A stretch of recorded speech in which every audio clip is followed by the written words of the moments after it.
Kosmetologga borganman. Xudoga shukur, mani prям yo'limda har doim yaxshi kosmetologlar uchragan. Bitta kosmetologdan tashqari judayam известный u kishi. Judayam. Men 35 yoshman, menga shunaqa programma tuz bergan.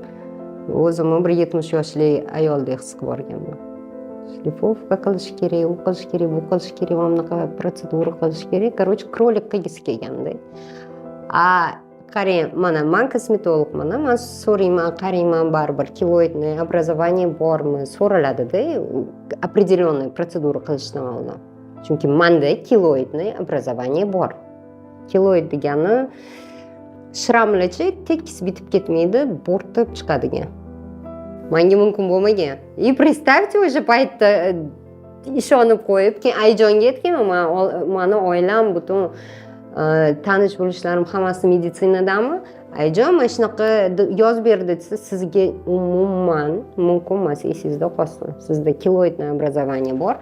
Ular tushuntirganlar-da, nima bo'lishini, bitta kichkina shram qanaqa o'sib ketishi mumkinligini.